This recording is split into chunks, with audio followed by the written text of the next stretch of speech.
is good? What is good? Welcome to the official podcast that I have going on for you guys today. I am so grateful and thankful for all of you who are tuning in, whether you're listening on audio or whether you're watching this as a video. I am just so grateful and thankful for all of you. This is a pleasure, and I didn't expect to actually start a podcast, but we're here.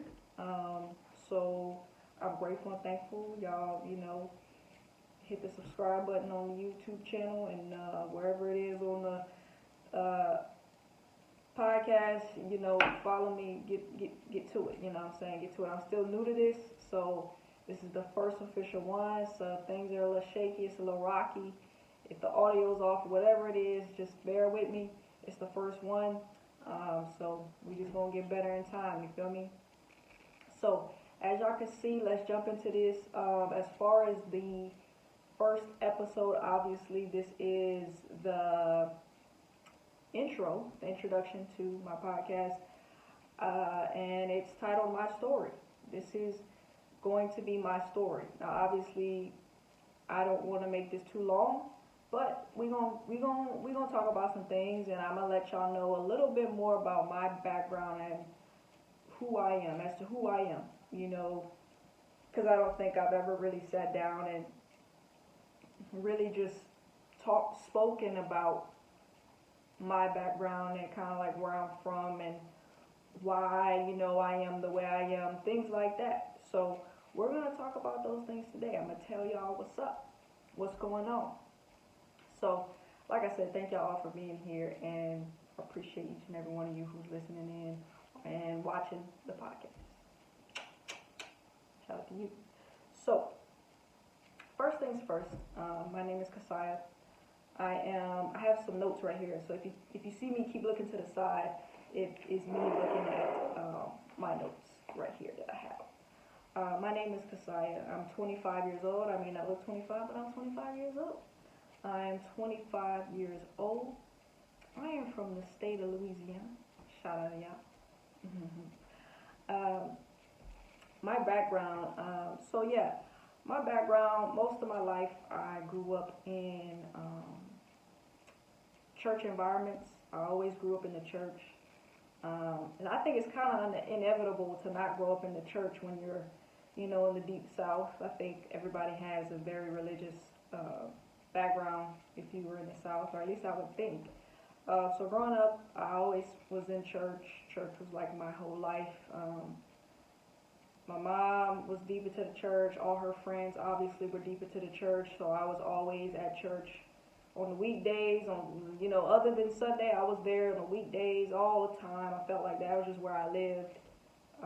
So as a kid growing up, I'd sit in seminars and sit in sermons and have to take notes and vacation Bible schools and all that stuff. So I grew up in a very religious, I guess you could say, household background. And that really kind of shaped my way of life, you know what I'm saying? It shaped me as a person. It gave me a foundation. It gave me a structure. Living a life like that, you are very structured and disciplined, because there is a lot of, I guess you could say, rules and regulations in some way that come with being a part of a church environment. So that was really my lifestyle, very church oriented. And that made me very structured growing up, and it gave me a good lifestyle. I couldn't complain. My childhood was pretty good,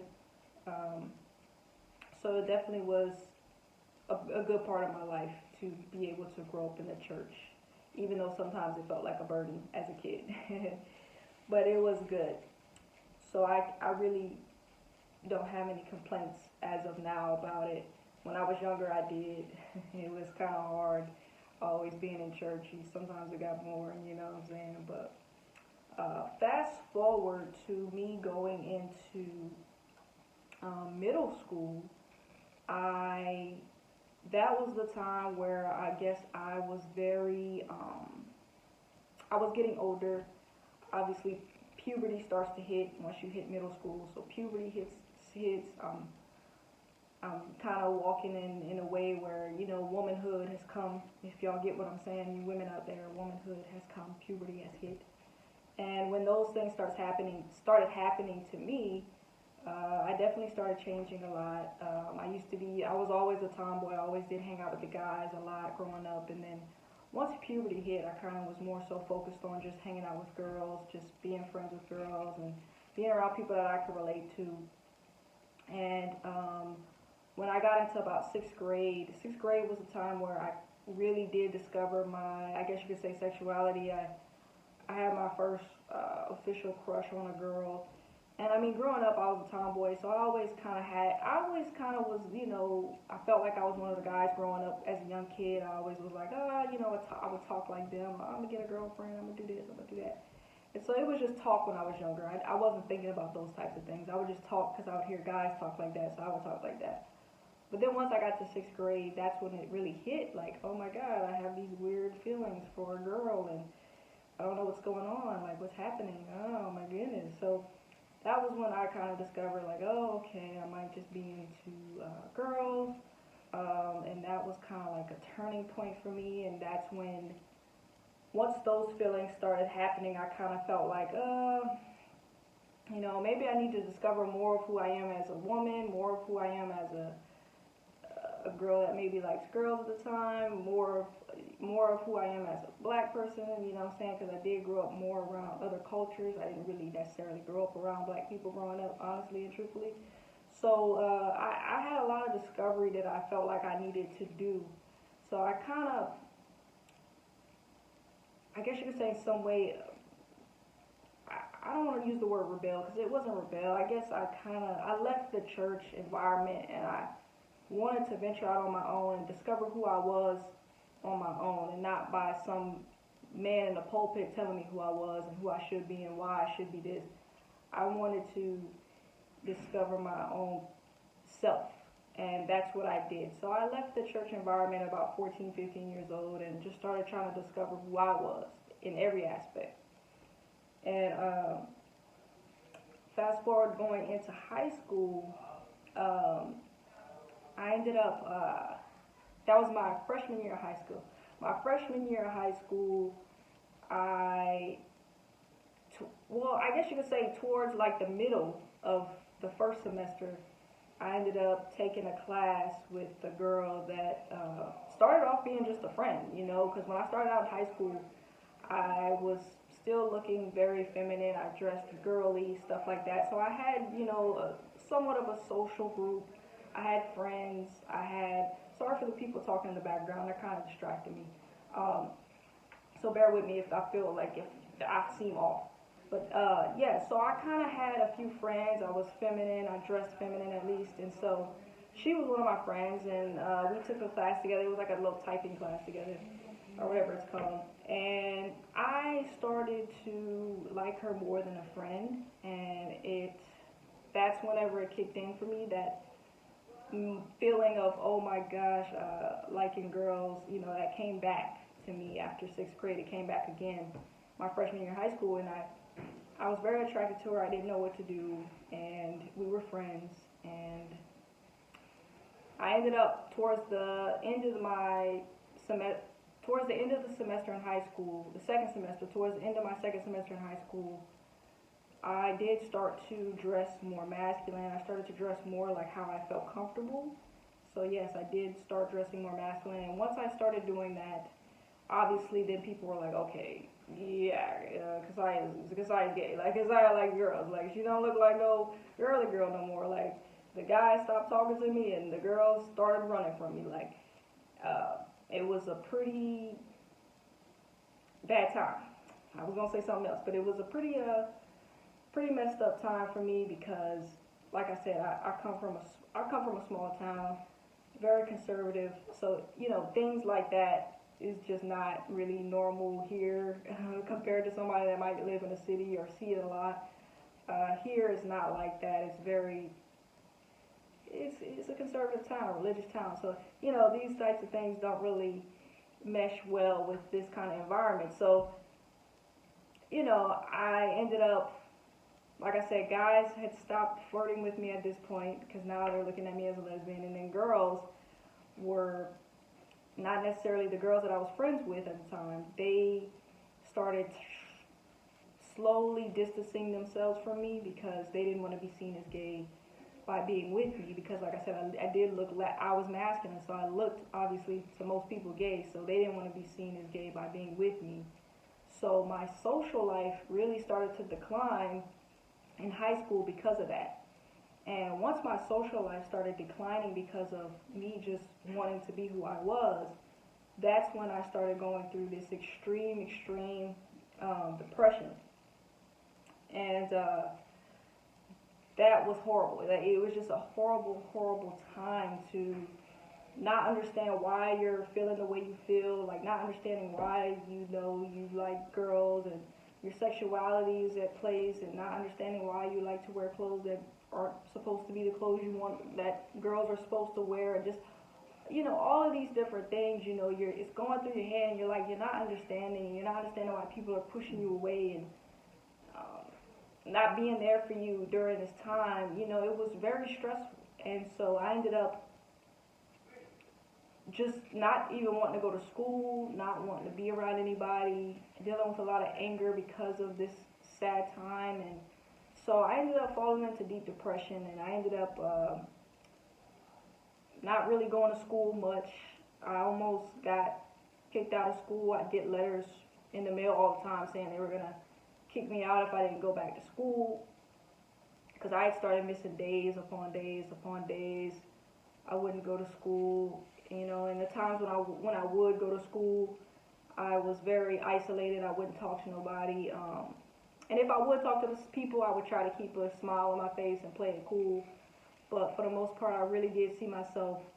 I started hanging out in the library more. I wouldn't go out and talk to people anymore. So it was a very sad time, and once I fell into deep depression, it just was like, I didn't feel like I could get out of it. It was a very dark hole, and the pain was, it felt like physical pain. Like depression is deep, you know what I'm saying? So it felt like every day I was just getting punched in the face by this invisible thing that I didn't know what was going on, and I hated it. I hated every second of it. So then fast forward to all those years. So this happened for about from like 14 all the way up until about 18. So 14, 15, 16, 17, 18. Yeah, so about 5 years, honestly. 5 years straight, I was going through this depression of feeling isolated, not really having a social circle because of, small town conservatism, not really having friends because of being gay, girls running away because they don't want to be seen as gay, guys not talking to me because they don't see me as, a person worth talking to because they can't holler no more, so I had to deal with this for 5 years, and it was horrible. My mom didn't know what to do with me. I ended up having to move with my dad. I was about 16. I needed a way out, you know what I'm saying?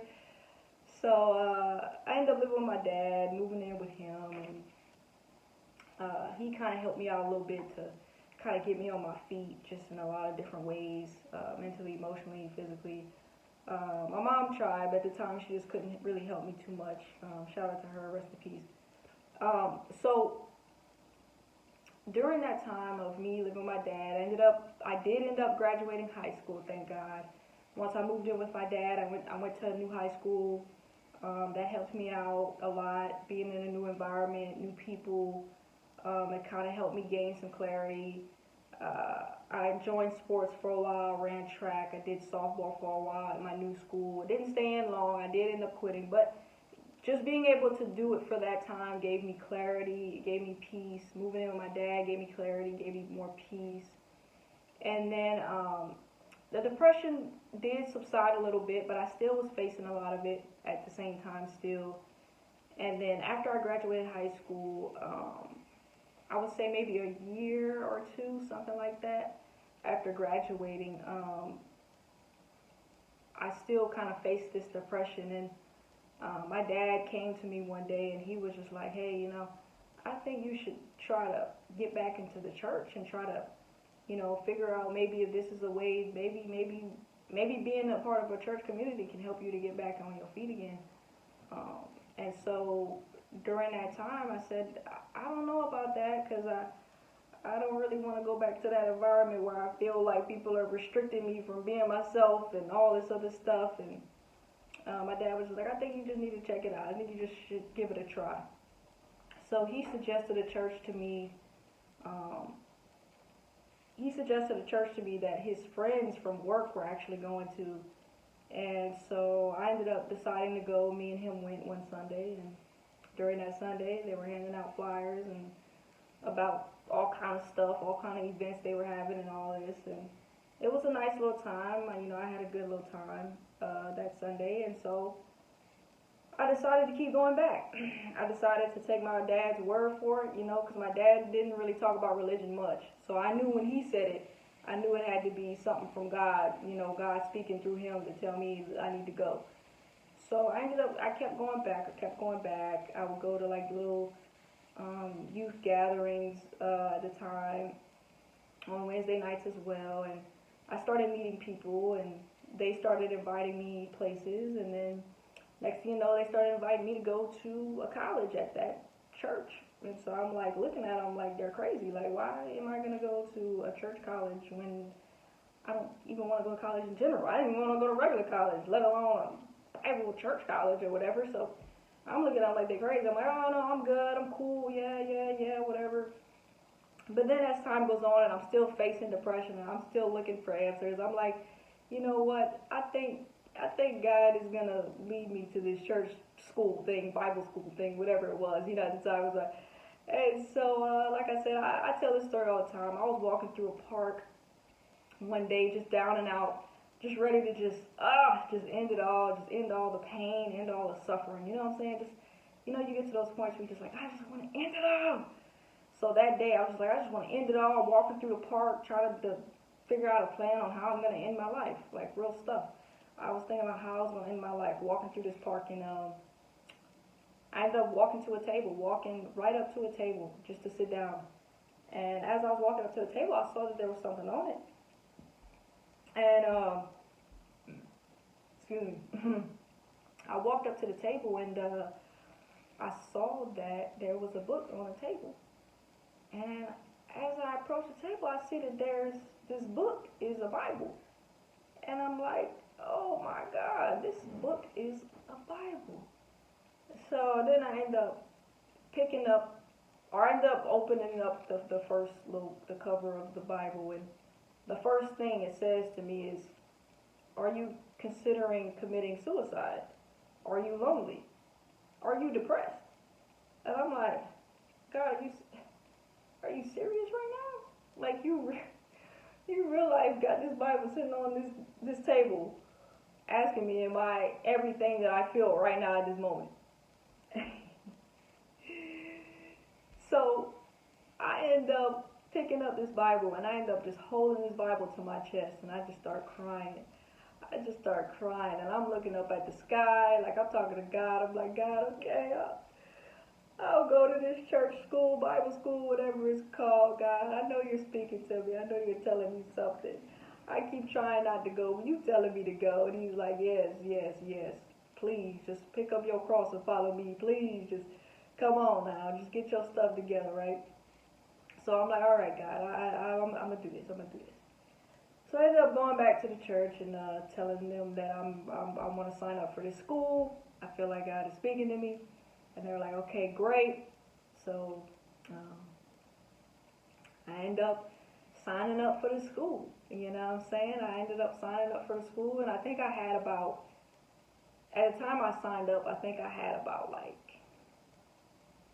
2 to 3 months before it was getting ready to start. So I ended up filling out the application, applying for the school, and I ended up getting into the school. And once I was accepted in, that starts the beginning of the journey. So I ended up going to the school. It was 9 months. I went there for personal development. I did not go there for any type of degree in ministry or anything like that. I just went there for personal development, to get closer to God, to get closer to get closer to something bigger than myself. And yeah, during those 9 months, God really did come through. He really did change my life. He changed my heart. He changed everything about me. He showed me my purpose. He showed me my passion.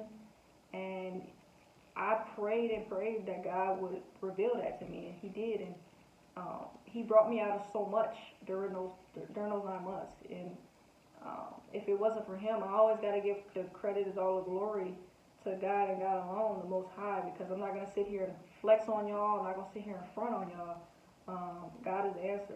You know, if you don't have God in your life, I don't know what to tell you. I just don't.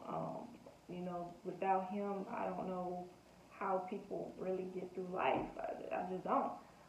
So I'm going to be here. I'm transparent and I'm open and honest with you guys. I'm not flexing. I'm not hiding. I'm not doing none of that. I'm gonna give praise and glory to the one who's gotten me out of everything that I've dealt with.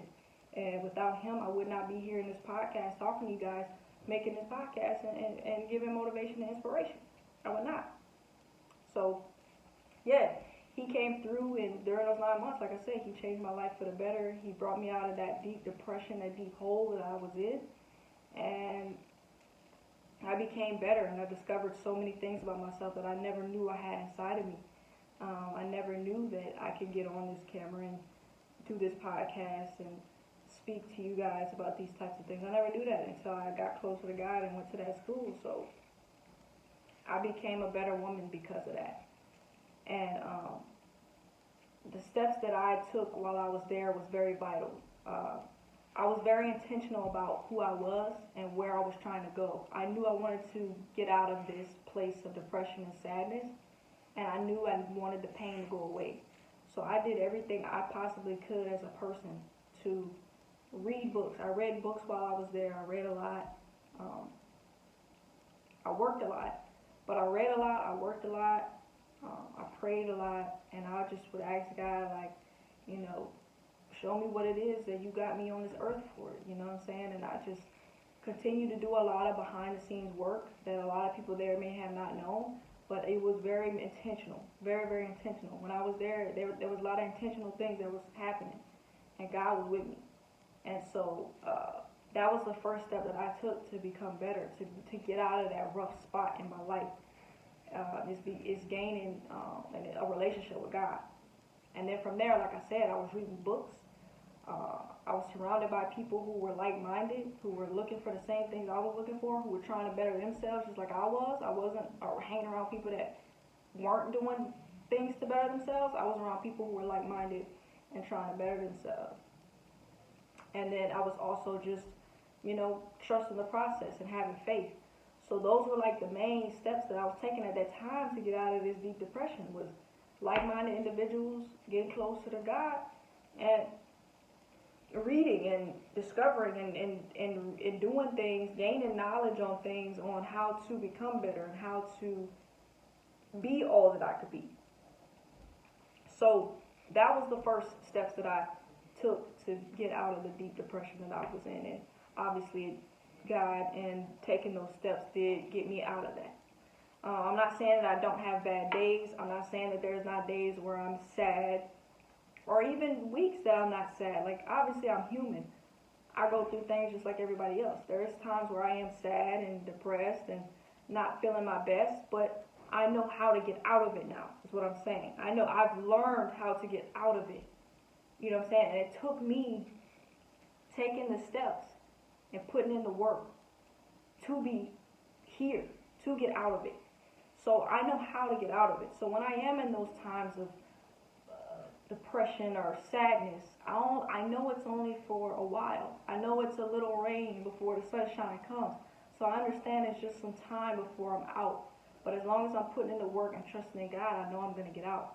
Before that, I didn't know how I was going to get out. And so my life was just crumbling before my eyes. I was just stuck in a deep hole because I didn't know how. But now I know how. And like I said, these were some of the first steps that I took. So hopefully you wrote some of this stuff down, because this can help you as well. So yeah, that's what I did. And this is one of the main reasons why I decided to start this podcast. Because I know there's other people out here that feel the way I feel or have felt the way that I felt. So I'm here saying that I want to help you, through these rough patches in your life. I want to give you, some motivation, inspiration to get you through some times.